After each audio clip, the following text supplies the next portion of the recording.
विनोद एक बड़ी पार्टी से बाहर निकल रहा था। ये वही पंकज है ना, जो कभी मेरा बहुत अच्छा मित्र हुआ करता था, और आज देखो जीवन में सफलता मिल गई तो ये हमें ही भूल गया। ठीक है, कोई बात नहीं, इसकी भी कोई गलती नहीं है। शायद ये दुनिया ऐसी ही चलती है। हम जैसे लोगों को भला कौन ही पूछता है। विनोद कई साल से नौकरी की तैयारी में जुटा हुआ था और उसकी नौकरी भी नहीं लग रही थी। वो आजकल अपना समय ज्यादा चिंता में बिताया करता था और आज ऊपर से अपने मित्र पंकज का ऐसा व्यवहार देखकर उसे बहुत दुख हुआ था। वो चुपचाप ऐसे ही इन सभी बातों को सोचते हुए आगे बढ़ रहा था। अब तो ठंड होने लगी है।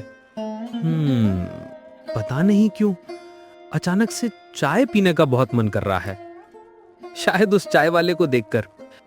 फिर क्या, विनोद सड़क पार कर लेता है और उस सड़क पार चाय बना रहे चाय वाले के पास पहुंच जाता है। अब भाई एक चाय देना। हाँ। चाय वाले को चाय का बोलकर विनोद अपनी जेब से पैसे निकालने लगता है, लेकिन उसे पता चलता है कि जेब में तो वो पैसे ही नहीं है, क्योंकि उसके 5 रुपए तो कहीं गिर गए थे।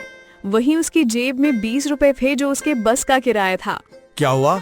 अरे भाई, हमने 5 रुपए रखे थे, पता नहीं कहाँ चले गए, और हमने तो आपसे चाय के लिए भी भूल दिया है।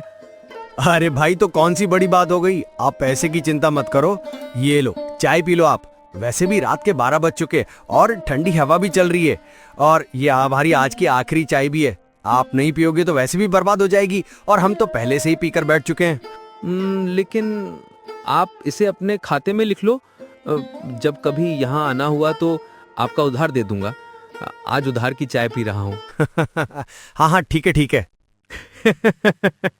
हाँ भाई। विनोद इस ठंड रात में उस चाय वाले की गर्मा गर्म चाय का आनंद लेने लगता है और उसे चाय बहुत ही ज्यादा पसंद भी आती है। उस ठंड रात में ये गर्मा गर्म चाय की पहेली उसके लिए एक वरदान साबित हो रही थी। उसने ये गर्म चाय पीने का समय बहुत ही अच्छे से बिताया। साथ में चाय वाला भी एक अच्छा इंसान था, इसलिए वो विनोद से बहुत ही जल्द घुल मिल भी गया। दोनों ने बहुत सारी बातें भी की और एक दूसरे के बारे में थोड़ा बहुत जान भी लिया। अच्छा, तो भैया अब हम चलते हैं। तभी वहां एक बस आई और विनोद इस बस में चढ़कर निकल गया। उसे उस चाय वाले से बात करके बहुत ही ज्यादा अच्छा लगा था। उसे एहसास होता है कि उससे बातें करते करते कब वो पंकज वाली बात को भूल गया, उसे पता भी नहीं चला, जिससे उसे समझ में आया कि इस दुनिया में हर तरह के लोग होते हैं। कोई आपका साहस बढ़ाता है तो कोई आपके साहस को तोड़ता है, मगर ये बात आप पर निर्भर करती है कि आप किसकी बातों पर ज्यादा ध्यान देते हैं। मेरा स्टॉप आ गया। इसके अगले दिन विनोद को उसके एक दोस्त रविशंकर का कॉल आता है, जो किसी दूसरे स्टेट में रहता था और वहां नौकरी करता था। वहीं विनोद ने रविशंकर से नौकरी के लिए बात की थी, तो रविशंकर ने उसी शहर में उसके लिए एक अच्छी नौकरी ढूंढ दी थी। बस यही खबर रविशंकर अपने मित्र विनोद को दे रहा था। चलो जिंदगी की नई शुरुआत करता हूँ अब। विनोद नई नौकरी के लिए बहुत खुश था और साथ ही साथ उसे थोड़ा दुख भी हो रहा था कि जो उसका ड्रीम जॉब था वो उसे नहीं मिल पाया।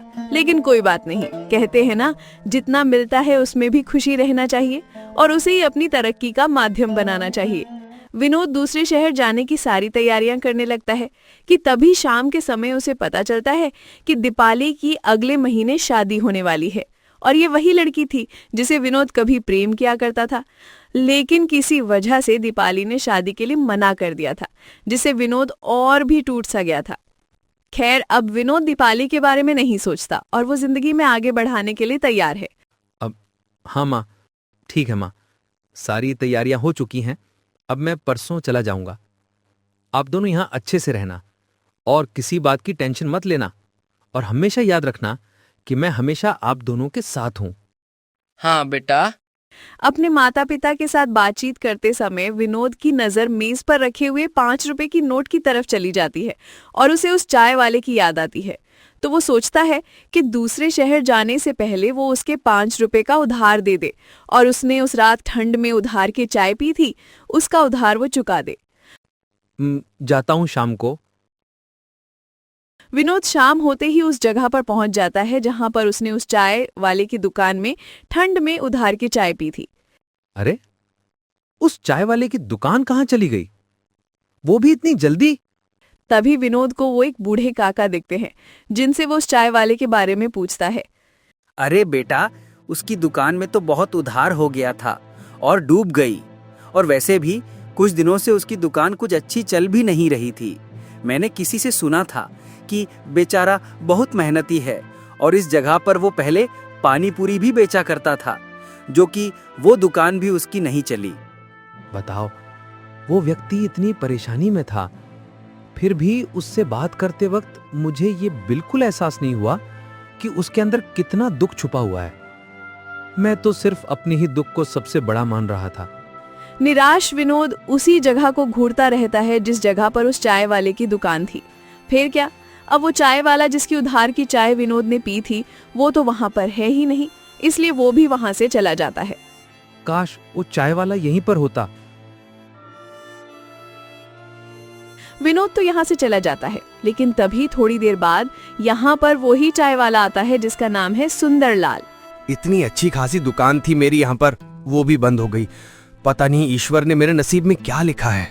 सुंदरलाल बहुत देर तक यही सोचते हुए कोने में बैठ जाता है और अपनी किस्मत को कोसता रहता है।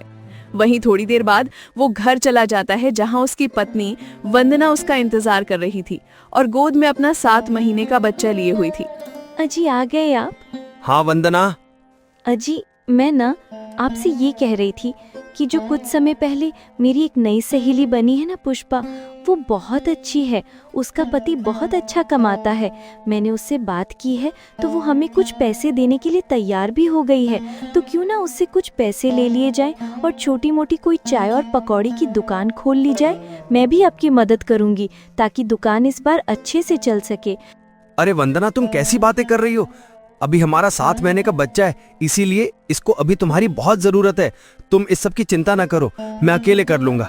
लेकिन कहा ना मैं कर लूंगा। फिर क्या, फिर से सुंदरलाल उधार ले लेता है और चाय की एक दुकान खोल लेता है। चाय की दुकान खोलने के बाद सुंदरलाल अपनी चाय की दुकान पर बैठता है और ग्राहकों को अपनी ओर बुलाता है। आइए आइए, चाय पीजिए, गर्मा गर्म चाय लीजिए, साथ में गर्मा गर्म पकौड़ी खाइए। ईश्वर की कृपा से सुंदरलाल की ये चाय और पकोड़े की दुकान थोड़ी सी चल जाती है और वो इस दुकान से कमाए हुए पैसों से अपना कुछ उधार चुकाने भी लगता है। लेकिन 1-2 महीने बाद उसकी दुकान कुछ खास नहीं चलती तो उसके ऊपर कर्जा और बढ़ जाता है, जिससे वो बहुत दुखी हो जाता है। मैं क्या करूं, मैं तो बहुत परेशान हो गया हूं। समझ नहीं आता कि मैं क्या करूं अब। अच्छी जगह पर दुकान लगाना चाहता हूं, लेकिन देने के लिए पैसे नहीं है। ऐसी छोटी मोटी जगह पर दुकान लगाता हूं तो ठीक ठाक ही बिक्री हो पाती है और कभी कभी तो वो भी नहीं हो पाती। हे भगवान, कोई चमत्कार कीजिए और मेरा सारा कर्ज जल्दी उतरवा दीजिए। सुंदरलाल वहीं बैठे बैठे ईश्वर से प्रार्थना करने लगता है। बेटा, ये मेरे पास सिर्फ 2 रुपए है। इस 2 रुपए में कुछ मिलेगा क्या? दादी माँ, 2? हाँ, आपको पकौड़ियाँ मिल जाएंगी। बेटा, लेकिन मुझे तो चाय पीनी थी। देख रहे हो ना कितना सर्द बढ़ गया है। चाय पी लूंगी तो थोड़ा गर्म लगेगा। हाँ दादी माँ, ये तो आप बिल्कुल ठीक कह रही हैं। आप ये लीजिए, गरम गरम चाय और साथ में ये कुछ पकौड़ियाँ। बहुत बहुत धन्यवाद बेटा, तेरा दिल बहुत बड़ा है। देखना तू जल्दी बहुत बड़ी तरक्की करेगा। बस दादी माँ, आपका आशीर्वाद साथ रहे। तो इस बात को कुछ दिन बीत जाते हैं। ई जी, हमारी ये दुकान भी बंद हो गई। ऊपर से मुन्ने की भी तबीयत ठीक नहीं है। अब पैसे कहाँ से आएंगे? इतना अजीज कर्जा। अरे वंदना, तुम चिंता मत करो, कोई ना कोई रास्ता निकल ही जाएगा। सुंदरलाल अपनी पत्नी को ज्यादा चिंता नहीं देना चाहता था, इसलिए वो उसका साहस बढ़ाता है। लेकिन उसे भी मालूम था कि अब सारे दरवाजे बंद हो चुके हैं और आगे बहुत खतरा है। ए जी, अब तब से क्या सोच रहे हैं? कुछ नहीं वंदना, मैं सोच रहा हूँ कि मजदूरी कर लूँ कल से। मुन्ने की भी तबीयत ठीक नहीं है तो इसे भी दिखाने जाना पड़ेगा। उसके लिए पैसे कहाँ से आएंगे? वैसे भी हम लोग बहुत लोगों से उधार ले चुके हैं, अब हमें कोई उधार नहीं देगा। ये तो है जी। हाँ, तो अगले ही सुबह सुंदरलाल काम ढूंढने के लिए निकल पड़ता है, लेकिन यहाँ भी इसकी किस्मत काम नहीं करती और इसे आज कोई काम नहीं मिलता। अब क्या करूँ? सुंदरलाल यहाँ से चला जाता है किसी दूसरी जगह पर, इस उम्मीद में कि उसे कोई तो आज काम दे देगा। लेकिन आज तो ऐसा नहीं होता। उसे काम ढूंढते ढूंढते शाम हो जाती है। वहीं शाम होते ही ठंड और भी बढ़ने लगती है। वो अपने पुराने स्वेटर की तरफ देखता है जो बहुत पुराना हो चुका था और फटने भी वाला था। उससे थोड़ी ही दूर पर एक आदमी कुछ कपड़े बिछाए हुए जोर जोर से चिल्लाकर बोल रहा था, 50 रुपए में 2 स्वेटर ले लो, 50 रुपए में तो स्वेटर ले लो, इससे सस्ता कहीं नहीं मिलेगा, अभी ले लो, अभी ले लो। मेरी तो इतनी किस्मत खराब है कि मैं 50 रुपए के स्वेटर भी नहीं ले सकता। अब अभी मुन्ने के लिए दवाई भी लेकर जानी है और थोड़ा सा चावल भी। सुंदरलाल जल्दी चल, रात होने को आई है। सुंदरलाल जल्दी से मेडिकल स्टोर पहुंच जाता है और वहां से मुन्नी के लिए दवाई ले लेता है और अपने घर की ओर चला जाता है। घर जाकर वो सबके लिए थोड़ा सा चावल और थोड़ा सा दाल बनाता है। नौबत ऐसी आ गई थी कि घर में राशन पानी भरने के भी पैसे नहीं बचे थे। लेकिन तभी एक दिन बाद सुंदरलाल को कुछ मजदूरी का काम मिलने लगता है। बेचारा सुंदरलाल, उसे जो भी काम करने को मिलता वो तुरंत कर लेता, क्योंकि वो एक एक पैसे की अहमियत को जानता था। वंदना, ये मैं कुछ सामान लेकर आया हूँ और ये 30 रुपए तुम रख लो। तुम घर में रहती हो, मुन्ने की देखभाल करती हो, इसीलिए कभी भी अचानक से कोई भी मदद की जरूरत पड़ सकती है, क्योंकि मैं तो ज्यादातर बाहर ही रहता हूँ। जी, ऐसे ये पति पत्नी अपने दुख के दिनों को साथ में काटते रहते हैं। इस दंपति की जीवन में हजारों परेशानियां आ रही थी, लेकिन फिर भी ये दंपति एक दूसरे का साथ बिल्कुल भी छोड़ने को तैयार नहीं था। सच में सुंदरलाल गरीब तो था, लेकिन इस मामले में उससे बड़ा धनी शायद कोई नहीं होगा। तो इसके अगले दिन जब सुंदरलाल काम पर था, बहुत थक गया हूँ, 10 मिनट के लिए बैठ जाता हूँ। सुंदरलाल थोड़ी देर के लिए कोने में बैठ गया और तभी उसकी नजर कुछ आदमियों पर पड़ी जिन्होंने बहुत अच्छे कपड़े पहन रखे थे। वो सभी सूट बूट में थे और गप्पे लड़ाते हुए गरम गरम चाय का आनंद ले रहे थे। पता नहीं मेरा दिन कब आएगा जब मैं भी ऐसे ही अच्छे अच्छे कपड़े पहनकर एक बड़ी दुकान से चाय पीऊंगा। सुंदरलाल के पास कुछ पैसे तो थे, लेकिन वो उन पैसों से चाय नहीं पी सकता था। वो पैसे बचा रहा था क्योंकि वो जानता था कि ये काम आज है तो कल नहीं है। खैर, थोड़ी देर बाद शाम हो जाती है और उसका काम खत्म हो जाता है। अपना काम निपटाने के बाद वो घर की ओर निकल पड़ता है। चाय की दुकान, अरे इस दुकान को देखकर तो मुझे अपने पुराने चाय की दुकान की याद आ गई। मेरी दुकान तो चल नहीं पाई, लेकिन प्रार्थना करता हूँ कि इस भाई साहब की दुकान अच्छे से चल जाए। उफ, ये चाय की खुशबू भी ना, क्या करूं, जब चाय की दुकान थी तो रोज 1 कप चाय पी लिया करता था, लेकिन अब तो वो चाय भी नसीब नहीं हो रही। मुझे तो चाय की आदत पड़ गई है, लेकिन क्या करूं, मजबूरी सब आदत छोड़ने को मजबूर करवाई देती है। चाय के बारे में सोचते सोचते सुंदरलाल बहुत देर से इस चाय वाले की दुकान को घूर रहा था और ये बात वो चाय वाला नोटिस कर लेता है और दूर से सुंदरलाल को हाथ दिखाकर अपनी तरफ बुलाने लगता है। अब भाई, तुम मुझे बुला रहे थे क्या? हाँ, अरे पता नहीं क्यों तुम्हारी शक्ल मेरे एक पुराने दोस्त से बहुत ज्यादा मिल रही है। तुम जरा अपना नाम बताओ तो। मेरा नाम सुंदरलाल है, और आपका क्या नाम है? अरे सुंदर तो, अरे देख, मुझे तेरी शक्ल बहुत अच्छे से याद थी, लेकिन तू तो मुझे बिल्कुल भूल गया। अरे मैं राम, क्या धौला गांव का राम कुमार। अरे रामू, तू यहाँ कब आया? अरे हम यहाँ पिछले साल ही आए हैं, हमारी यहाँ शादी हो गई है, इसलिए हम भी यहीं रहने लगे। अच्छा, ये तो बहुत अच्छी बात है। और तुम्हारे घर में सब कैसे हैं? हमारे घर में बिल्कुल सब बढ़िया है। तुम बताओ, तुम्हारे घर में सब ठीक है ना? हाँ रामू, सब ठीक है। अच्छा, भाभी कहाँ है? अरे भाभी अभी बाजार गई हैं, बस थोड़ी देर में आती होंगी। तुम तब तक ये लो, गरम गरम चाय पियो। सुंदरलाल रामकुमार की चाय पीने के लिए बार बार मना करता है क्योंकि उसके पास पैसे नहीं थे, लेकिन फिर भी रामकुमार उसे चाय पिला देता है। बता दें कि ये दोनों जब छोटे थे, यानी करीब 10-11 साल के, तो ये एक ही गांव में रहा करते थे। इसके बाद ये लोग दूसरे गांव में चले गए और तब से ये दोनों एक दूसरे से नहीं मिले थे। ऐसे कड़ाके की ठंड में चाय पीने का मजा तो कुछ और ही है। बहुत बहुत धन्यवाद मेरे मित्र। हाँ हाँ, वो तो है सुंदर भाई। अच्छा सुंदर, एक बात कहूँ, तू बुरा मत मानना। पहले तो तू बहुत ही हंसता रहता था, मजाक करता था, लेकिन अभी तू कितना बदल गया है। क्या हुआ, घर में सब ठीक है ना? रामू, कुछ ठीक है, तू इतना मत सोच। देख, मैं तेरा बचपन का दोस्त हूँ, इसलिए तुम मुझसे तो कुछ मत ही छुपा। बता ना, आखिर क्या बात है, तू इतना मुरझाया हुआ क्यों है? अपने दोस्त की ऐसी भावुक बातें सुनकर सुंदरलाल की आंखें भर आती हैं, जिससे रामकुमार को सुंदरलाल के लिए बहुत बुरा लगता है और वो उसे सांत्वना देने लगता है। और ऐसे ही सुंदरलाल सारी बातें रामकुमार को बता देता है। सुंदर, तू दुखी मत हो, ये ले कुछ पैसे रख ले। अभी तो मेरे पास भी ज़्यादा पैसे नहीं है, तू तो जानता ही है ना कि ऐसे छोटे छोटे व्यापार से हम लोग कितना ही कमा पाते हैं। हाँ रामू, इसीलिए मैं कह रहा हूँ तू ये पैसे रख ले। नहीं, मैं तेरे बचपन का दोस्त हूँ, अगर तेरे इतना भी काम नहीं आऊँगा तो धिक्कार है मुझ पर। नहीं भाई। देख, रख ले, वरना मुझसे बुरा कोई नहीं होगा। और हाँ, तू रोज शाम को 4 बजे मेरे चाय की दुकान में आ जाया करना, मैं तुझे रोज चाय पिला दिया करूँगा। तब रामू के 10 बार कहने पर सुंदरलाल वो पैसे रख लेता है और तभी उसकी पत्नी मंजू भी आ जाती है। अच्छा ठीक है सुंदर, अब तू जा, हाँ, हम लोगों का दुकान बंद करने का समय आ गया है, ठीक है? ठीक है रामू। सुंदरलाल मंजू को प्रणाम करता है और वहां से चला जाता है। वहीं इसके करीब 3 दिन बाद सुंदरलाल फिर से रामू की चाय की दुकान पर जाता है। ले सुंदर, तेरी गरम गरम चाय, और ये ले, तेरी भाभी ने कुछ गरम गरम भजिए बनाए थे, खा ले। तेरी भाभी ने कहा है कि तुझे जरूर खिलाऊं।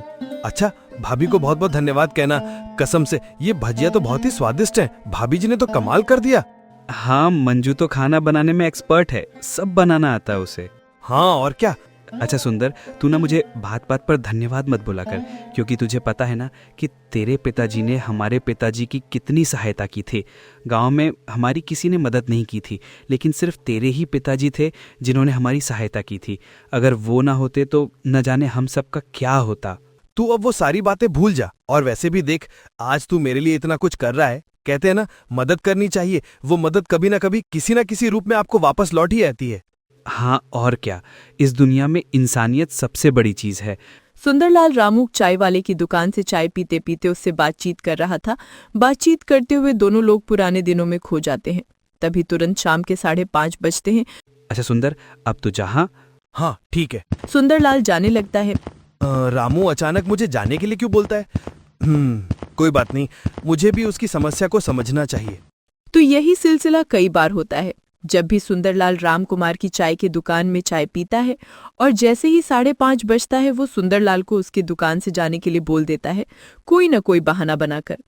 वहीं एक दिन राम कुमार यानी रामू की पत्नी मंजू उससे बोलती है, अजी सुनिए, मैं आपसे आखिरी बार कह रही हूँ, ये आदमी बार बार हमारे चाय की दुकान में नहीं आना चाहिए। मुझे सब पता चल गया है, मेरे छोटे भाई आनंद ने मुझे सब बता दिया है। ये आदमी जब भी आपकी दुकान में आता है तो ठंड में मुफ्त की चाय पीता है और चला जाता है। अरे हमने कोई धर्मशाला थोड़ी खोल रखा है यहाँ। अगर आप ऐसा ही करने लगे तो हम सब हो चुके अमीर। हाँ अरे मंजू, तुमसे हमने कहा था ना कि उसके पिताजी के बहुत बड़े उपकार हैं हमारे परिवार पर। अरे तो उसके पिताजी के उपकार आपके पिताजी के ऊपर रहे होंगे, हमारे ऊपर नहीं है। इसीलिए चुपचाप कान खोलकर सुन लीजिए, ये सब नाटक और नहीं चलेगा। हाँ, वरना ये दुकान हम अपने छोटे भाई आनंद को दे देंगे और हम आपको भी छोड़ देंगे। हाँ मंजू, ये दुकान तुम्हारे माता पिता ने हमें खरीद कर दी है, तो इसका मतलब ये नहीं है कि तुम कुछ भी बोलती जाओगी। चुप रहिए, उस आदमी की वजह से आप हमसे लड़ रहे हैं आज। मंजू, बात को समझो, अभी वो बहुत परेशानी में है, इसलिए क्या? हाँ, उसे सब कुछ उठा कर दे दे। सुंदरलाल उसकी दुकान से इस बार नहीं गया था क्योंकि उसका गमछा राम कुमार की दुकान में छूट गया था, तो वो उसे लेने आया था और इसी चक्कर में उसने इन लोगों की लड़ाइयाँ सुन ली। क्या? अगर मेरी वजह से इन दोनों के बीच में इतनी लड़ाइयाँ हो रही है तो मेरा यहाँ पर आना बिल्कुल ठीक नहीं है। मैं आपसे यहाँ पर बिल्कुल नहीं आऊंगा, माफ करना रामू। सुंदरलाल अपना गमछा उठाकर चुपचाप वहां से निकल जाता है और तभी थोड़ी देर बाद रामू सुंदरलाल के गमछे को ढूंढने लगता है, लेकिन उसे वो वहां नहीं मिलता। तो वो समझ जाता है कि सुंदरलाल यहाँ पर आया होगा और उसने इन लोगों की लड़ाइयाँ भी सुन ली होगी। हे भगवान, सुंदर को कितना बुरा लग रहा होगा। वाकई में अब सुंदरलाल रामू की दुकान में बिल्कुल भी नहीं जाता। कोई बात नहीं जी, ज्यादा दुखी मत होइए, इस दुनिया में ऐसा ही होता है, गरीबों को कोई नहीं पूछता। हाँ वंदना, ये बात तो है, लेकिन इस दुनिया में रामू जैसे भी बहुत सारे अच्छे लोग हैं, लेकिन किसी कारणवश वो लोग भी अच्छाइयाँ नहीं कर पाते। हाँ जी। दोनों पति पत्नी वार्तालाप कर ही रहे थे कि तभी वहां पर पुष्पा आ जाती है। वही पुष्पा जिससे इन दोनों पति पत्नी ने कुछ पैसे उधार लिए थे। क्या बात है, इतने दिन हो गए हैं, तुम ना ही मेरे पास आती हो और ना ही मेरे पैसे वापस देने की कुछ बात करती हो। कहीं ऐसा तो नहीं कि तुम दोनों कहीं भागने की प्लानिंग कर रहे हो? नहीं पुष्पा जी, ऐसी कोई बात नहीं है। दरअसल हमारे पास बिल्कुल भी पैसे नहीं है इस वक्त। हम तो जैसे तैसे घर का खर्चा चला रहे हैं, बस इसीलिए वंदना को थोड़ी शर्म आ रही थी, इसीलिए वो आपके पास नहीं आ रही थी। अरे अब ये सब बातें ना मुझे मत बताओ, बस मुझे ये बताओ कि मेरे पैसे मुझे कब वापस मिल रहे हैं। सच में वंदना, मैंने तो तुम्हें बहुत सीधी सादी औरत समझा था, लेकिन तुम तो बहुत चालाक निकली। पैसे लेने के बाद से ही बिल्कुल गायब हो गई। नहीं पुष्पा दीदी, आप मेरे बारे में गलत मत सोचिएगा।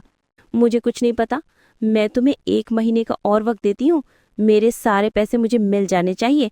हाँ। इतना कहकर पुष्पा गुस्से में इन दोनों के घर से निकल जाती है। लेकिन यहाँ तो इस संपत्ति के लिए परेशानी और भी बढ़ गई थी, क्योंकि आए दिन कोई ना कोई इनके घर में आता और अपने दिए हुए पैसों की मांग करता। क्या करे वंदना, गलती तो हमारी ही है ना। हमने उन सबके पैसे लिए हैं, इसीलिए वापस तो करने ही होंगे। हाँ जी, लेकिन कैसे? सुंदरलाल और उसकी पत्नी के सिर पर कर्ज का पहाड़ टूट पड़ा था और अब इन दोनों के पास कोई उपाय भी नहीं था। और तभी एक दिन जब सुंदरलाल मजदूरी कर रहा था। अरे जरा जल्दी करो, कितना देर लगा रहे हो? सभी लोग जल्दी जल्दी अपना हाथ चलाओ। हाँ मालिक। सुंदरलाल पूरी मेहनत और ताकत के साथ लकड़ियां काटने लगता है कि तभी वहां विनोद आ जाता है। अरे आप तो वही हैं। अरे हाँ, आप यहाँ पर क्या कर रहे हैं? अरे वो क्या है ना कि मैं दूसरे शहर में नौकरी करने लगा हूँ, तो अपने काम के सिलसिले में मुझे यहाँ वहाँ जाना पड़ता है। तो इस बार मुझे अपने ही शहर में आना पड़ा, वो भी काम से। बस मैं कल निकल जाऊंगा। और हाँ, उस सर्द रात में आपने मुझे चाय पिलाई थी ना, तो उसकी उधारी अभी तक मेरे ऊपर है। लेकिन आज तो मुझे मौका मिल गया, तो मैं आपके पैसे आपको वापस लौटा रहा हूँ। अरे भैया, आप ये कैसी बातें कर रहे हैं? अरे नहीं, वो कहते हैं उधारी बिल्कुल नहीं रखनी चाहिए। विनोद के ये वाक्य सुनकर सुंदरलाल बहुत परेशान हो गया। अरे क्या हुआ, सब ठीक है ना? और हाँ, मैं तो भूल ही गया था, जब मैं ये उधार चुकाने आपके दुकान के पास आया था ना, तो आप वहां मुझे नहीं मिले थे। तब वहां मुझे एक काका मिले थे। उन बूढ़े काका ने बताया कि आपका व्यापार कुछ अच्छा नहीं चल रहा था। तो अभी सब ठीक है ना? लेकिन आप तो यहाँ। हाँ, मेरी चाय की दुकान तुरंत बंद हो गई और अब मैं मजदूरी कर रहा हूँ। अरे चिंता मत करिए, सब ठीक हो जाएगा। विनोद अपनी जेब को खंगालता है तो देखता है कि आज भी उसके पास 5 रुपए नहीं है। अरे भाई, आज भी मेरे पास 5 रुपए का नोट नहीं है, ये 50 रुपए का नोट है, आप रख लो। अरे नहीं, 5 रुपए की उधारी के लिए मैं 50 रुपए नहीं रख सकता, तब तो मेरे ऊपर 10 गुना उधारी हो जाएगी। अरे ऐसा कुछ नहीं होता, आप रख लीजिए। नहीं। तो ठीक है, आप पैसे लेने के लिए बिल्कुल तैयार नहीं है, तो ऐसा करते हैं कि बगल में चाय की एक दुकान है, हम दोनों वहीं पर बैठकर चाय पी लेते हैं, वो भी सिर्फ 5 रुपए वाली। इससे मेरा उधार चुक जाएगा और आपके मन की शांति भी होगी। ये सही रहेगा, लेकिन मैं अपना ये काम निपटा लूं पहले। हाँ, क्यों नहीं। सुंदरलाल विनोद के सामने लकड़ियां काटने लगता है। चलिए अब चलते हैं। इसके बाद सुंदरलाल और विनोद एक चाय की टपरी पर बैठ जाते हैं और 5-5 रुपए वाली चाय मंगाकर पीने लगते हैं। चाय पीते पीते दोनों ढेर सारी बातें भी करते रहते हैं। वहीं सुंदरलाल विनोद को अपनी सारी असफलताओं के बारे में बता देता है कि किस तरीके से उसे किन किन परेशानियों का सामना करना पड़ा था। अच्छा सुंदरलाल जी, आपसे मिलकर मुझे बहुत अच्छा लगा। अब मैं चलता हूँ, ठीक है? वो कहना कि मुझे कल के लिए तैयारी भी करनी है, इसलिए। हाँ, आप जाइए। विनोद चला जाता है और सोचता है कि ये सुंदरलाल कितना मेहनती है और बेचारे ने अपने जीवन में कितने कष्ट झेले हैं। खैर, ऐसे ही कई महीने बीत जाते हैं और इसी बीच विनोद को एक नई और बड़ी कंपनी की तरफ से जॉब ऑफर मिलता है। वो जल्दी वहां ज्वाइन कर लेता है और काफी सेविंग भी कर लेता है। इसी बीच वो बिजनेस स्टार्ट करने का भी सोचता है। वो एक चाय की स्टॉल पर बैठा हुआ चाय पीकर सोचता है, जितने भी बड़े रेस्टोरेंट में चले जाओ, लेकिन ऐसी फीलिंग तो ऐसी जगह पर ही आती है। चलो, मुझे मेरा ड्रीम जॉब नहीं मिल पाया तो क्या हुआ, कम से कम ईश्वर मुझे आज जो कुछ भी दे रहा है वो अच्छा ही दे रहा है, जो कि सबसे महत्वपूर्ण बात है। वैसे ये आदमी जो चाय बेच रहा है, इसकी उम्र भी सुंदरलाल जितनी होगी, लेकिन फिर भी देखो कितनी मेहनत करता है। भाई, इसकी दुकान इतने अच्छे जगह पर भी तो है, अच्छी खासी चल जाती है। आइडिया, मुझे एक बहुत अच्छा आइडिया आया है। विनोद के दिमाग में कुछ अच्छा आइडिया आया था, इसलिए वो अगले महीने जब अपने शहर वापस लौटता है तो वो सुंदर से मिलता है। विनोद जी, आप यहाँ? हाँ, मेरे पास एक बहुत अच्छा आइडिया है। मैं आपके साथ कुछ बिजनेस करना चाहता हूँ। विनोद जी, व्यापार, वो भी हमारे साथ? सुंदरलाल जी, आपकी बस यही तो कमी है कि आप हमेशा ये सोचते हैं कि आपके पास कुछ भी नहीं है, लेकिन आपके पास तो ईश्वर की दी हुई सबसे बड़ा दौलत है, और वो है आपकी ईमानदारी, मेहनत और जज्बा, जो हर किसी के पास नहीं होता। और मुझे ऐसे ही किसी एक इंसान की जरूरत है जो मेरे व्यापार को बहुत आगे बढ़ाए, और मुझे आप पर पूरा भरोसा है कि आप ऐसा कर पाने में जरूर सक्षम होंगे। और हां, आपको पैसे लगाने की कोई भी जरूरत नहीं है, पैसे मैं आपको दूंगा, बस आपको मेहनत करना है, मेहनत जिसमें आप बहुत माहिर हैं। हाँ? क्या? हां, हमें भरोसा है कि हम बहुत आगे बढ़ जाएंगे। आपका बहुत बहुत धन्यवाद विनोद जी। अरे भाभी जी, धन्यवाद आप मेरा मत करिए, धन्यवाद तो मैं एक दिन करूंगा सुंदरलाल भाई का, देखना। वैसे भी मैं तो सुंदरलाल भाई को बहुत ही लकी मानता हूं, क्योंकि इनके दुकान की उधार की चाय पीने के बाद ही मेरी इतनी अच्छी नौकरी जो लग गई थी। फिर क्या, विनोद अपनी सारी प्लानिंग को सुंदरलाल के साथ शेयर करता है और उसे बताता है कि उसे क्या और कैसे कैसे करना है। तो कुछ दिनों की प्लानिंग के बाद ये लोग चाय की एक दुकान खोल लेते हैं, वो भी उसी जगह पर जहां पर विनोद नौकरी किया करता था, यानी कि उसकी ऑफिस की बिल्डिंग के बाहर ही चाय की एक शानदार सी दुकान खुल जाती है। तो सुंदर जी, बाकी जिम्मेदारी आपकी है। हाँ हाँ विनोद जी, आप निश्चिंत होकर अपना काम करिए और यहाँ मैं अपना काम करूंगा। हाँ हाँ, सुंदरलाल विनोद की चाय की दुकान पर बहुत काम करता है और साथ ही वो उन सभी गलतियों को नहीं दोहराने की कोशिश करता है जो गलती उसने कभी की थी, क्योंकि सुंदरलाल को व्यापार चलाने का बहुत आइडिया हो गया था, इसलिए वो बड़ी समझदारी से इस चाय की दुकान को आगे बढ़ा रहा था। अभी तो दुकान बहुत अच्छे से चल रही है, प्रार्थना करता हूँ कि आगे भी ऐसी अच्छा चलता रहे। हाँ हाँ, क्यों नहीं, हमेशा पॉजिटिव सोचना चाहिए सुंदरलाल जी। जी विनोद जी। तो इसके कुछ महीने बाद इनकी चाय की दुकान और भी अच्छे से चलने लगती है, यहाँ तक कि विनोद के ऑफिस वाले भी उसकी चाय की दुकान के बारे में जानने लगते हैं। विनोद जी, भगवान की कृपा से आपकी चाय की दुकान बहुत अच्छे से चल रही है, और दुकान में जो मैंने एक नया आदमी रखा है वो भी काम अच्छे से कर रहा है। हाँ, वो तो है सुंदरलाल भाई, लेकिन ये बार बार ना आप ये मत बोला करो कि मेरी चाय की दुकान, क्योंकि ये चाय की दुकान अगर अच्छे से चल रही है तो उसकी वजह सिर्फ आप हैं, सारा काम तो आप ही मैनेज करते हैं। ये तो आपका बड़प्पन है। अच्छा हाँ, मैं ये कह रहा था कि कस्टमर बहुत ज्यादा आ रहे हैं आजकल, तो अगर जैसा कि आप कह रहे थे कि हमें इस दुकान को बढ़ाना चाहिए, वो भी सही समय आने पर, तो लगता है वो समय आ चुका है। हाँ, मैं भी वही सोच रहा था। तो ठीक है, कल मैं बात करता हूँ, है ना। और इस तरह महादेव की कृपा से विनोद और सुंदरलाल की ये चाय की दुकान और भी बढ़ जाती है और इसका और भी नाम हो जाता है। विनोद को अपनी इस चाय की दुकान से बहुत बड़ा मुनाफा होता है। उसे अब अपने इस बिजनेस से इतना पैसा मिल रहा था जितना कि उसे अपनी इस नौकरी से भी नहीं मिल रहा था। हमें अपनी शॉप के नए ब्रांचेस भी खोलने होंगे, तो सुंदरलाल भाई तैयार रहना, काम बढ़ने वाला है।